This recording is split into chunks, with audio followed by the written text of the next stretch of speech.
Bonjour à toutes et à tous et bienvenue dans ce premier épisode des reviews, parce qu'on va faire quelques reviews sur la chaîne, et notamment on va commencer avec la série The Last of Us. Alors la série The Last of Us, je l'attendais avec impatience étant un grand fan du jeu, et ayant énormément surtout aimé le jeu, aussi et surtout. Du coup, je l'attendais avec un peu de peur, mais aussi un peu d'enthousiasme. Et je suis pas déçu pour ce premier épisode. Pourquoi ? Simplement parce qu'il est fidèle au jeu, tout en prenant quelques libertés scénaristiques à gauche à droite sur des petites choses, mais tout en suivant la trame principale.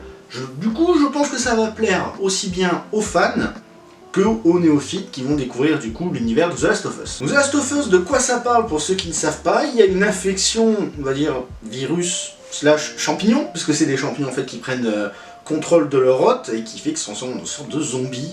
Et donc c'est un peu une série post-apocalyptique. Et on va suivre les aventures de Joel, qui a malheureusement perdu sa fille après un malheureux accident, entre deux grosses guillemets, ainsi que du coup de son frère Tommy. Et malheureusement, ils vont se retrouver séparés. On va voir ça 20 ans plus tard, comment la société a évolué suite à cette infection. Joel fait donc la connaissance de Ellie, qui est donc immunisée au virus, et ensemble, ils vont devoir du coup, on va faire office de bagage que Joel doit transporter à un autre point pour la remettre, du coup un groupe de Lucioles qui sont un groupe de résistants au gouvernement en place. Voilà pour le résumé de ce premier épisode, parce que ça s'arrête là. Pour ceux qui ont joué au jeu, vous le savez, pour ceux qui ont vu la série, le premier épisode du coup, vous voyez aussi que l'épisode se termine là, et donc tout le reste est encore à faire. Mais bon, pour ce premier épisode, c'est parfait. C'est très beau, c'est très bien écrit, les personnages jouent très bien, les scènes de tension fonctionnent parfaitement bien. Bon, moi j'ai juste 2-3 petits défauts, mais c'est à titre personnel, je trouve que le film est un peu trop pur dans son esthétique. J'aurais voulu peut-être un petit grain ou un petit étalonnage d'une petite couleur verte pour faire davantage ressortir la verdure. Peut-être qu'on l'aura sur les autres épisodes, vu qu'on va être en extérieur, et que là on était principalement en intérieur, à l'intérieur de la ville, donc dans un espace assez confiné.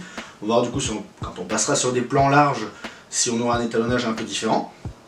Et aussi, il y a un moment où il y a de l'orage, et j'ai trouvé que l'orage ne rendait pas orage, mais plutôt on voyait...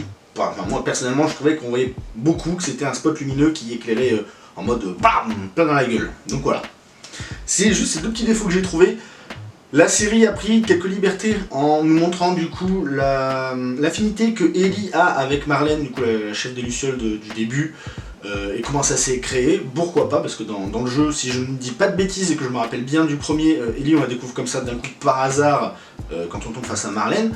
Tandis que là on voit du coup la relation entre Ellie et Marlène, avec Ellie qui donne un faux nom parce qu'elle veut pas montrer qui elle est, etc. Peut-être que dans le jeu c'est montré sous forme de flashback, mais j'en ai pas trop le souvenir.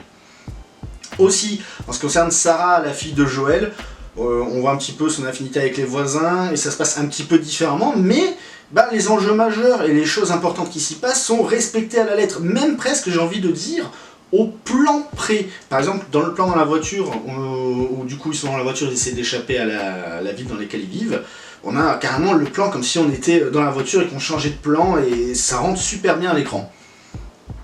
Mais surtout, parce que, alerte spoiler, donc si vous n'avez pas vu l'épisode, ne regardez pas une review, ou alors si vous n'avez rien à branler, bienvenue.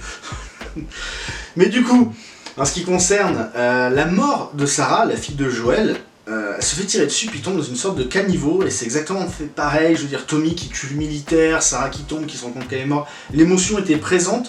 Du coup, ça passe super bien. Il y en a tous les meilleurs moments, on va dire, du jeu qui sont très bien retranscrits dans la série. Donc ça annonce du lourd. Après, c'est un premier épisode assez conséquent, on a 1h20, et comme vous le savez, si vous avez aussi joué au jeu, on va prendre un peu de temps avant d'arriver sur le horreur. Et je pense que c'est peut-être ça qui risque de bloquer les personnes qui vont se dire chouette, une nouvelle série d'horreur, de voir que finalement, pour l'instant, à part quelques infectés qu'on voit au début très vite fait, c'est vrai qu'on voit très peu d'infectés, ces premiers épisodes, c'est normal. Et comme ça va suivre la trame scénaristique principale du jeu, on va voir jusqu'où ça va mener et à quoi ça va ressembler. Mais en tout cas, je suis pressé de voir les claquettes. En bref, cette revue pour ce premier épisode, moi j'ai beaucoup aimé. Je sais pas ce que vous en avez pensé vous, donc n'hésitez pas à le dire dans les commentaires et à vous abonner du coup à cette chaîne de critique, puisque chaque semaine on va se retrouver pour voir et débriefer un petit peu ce que j'en ai pensé, et aussi voir avec vous ce que vous en avez pensé, puisque les commentaires sont là pour ça. Allez, on se retrouve la semaine prochaine pour ceux qui suivront les reviews, et pour ceux qui suivent les critiques, on se retrouve très bientôt pour plein de critiques qui arrivent. Allez, bisous à tous et à très bientôt.